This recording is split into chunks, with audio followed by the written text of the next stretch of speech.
Alrighty, my name's Colton College. I'm doing a quick presentation about the Challenger voyage that took place with NASA.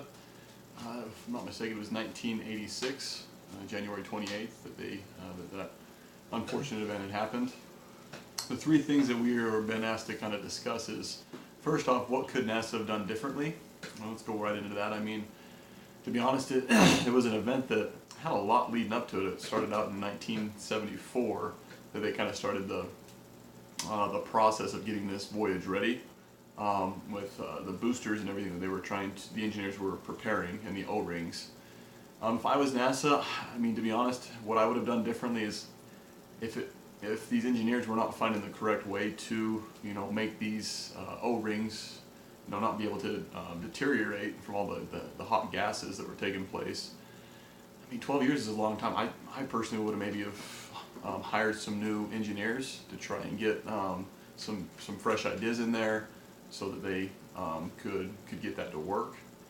I also would have been a lot more firm with my decision that we're not going to launch this.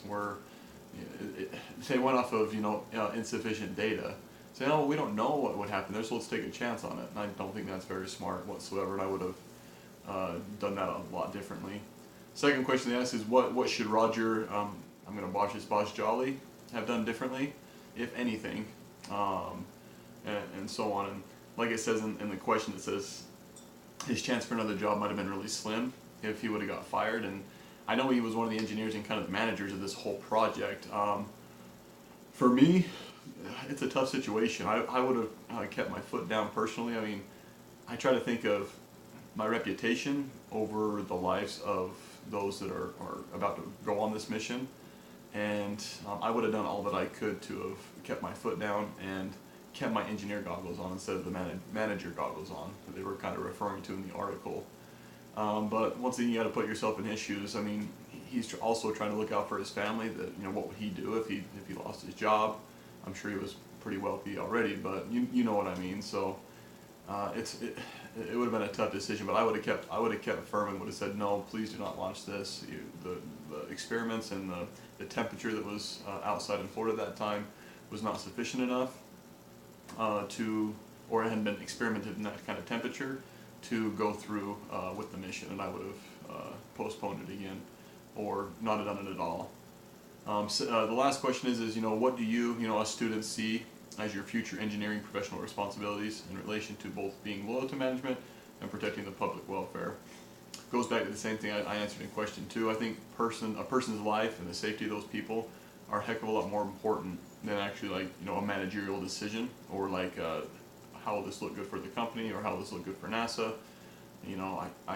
I don't, you can't put a human's life above that kind of stuff. So I really sincerely think that for me, when if I ever saw myself in a future engineering job, I'd always keep my logic over kind of the management, and I'd have my engineer goggles on to make sure that none of this took place. Now, unfortunately for those people, they lost their lives, and it was 72 seconds or so after the launch that it exploded, because the gases escaped from through the O-rings that were deteriorating and caused combustion or caused the explosion that took place. But good article, glad I had the opportunity to read it. I had heard about the Challenger voyage before, but I hadn't really known a whole lot of details of what happened. So I thought it was a really good article to read and so on. So yep, that would be my presentation.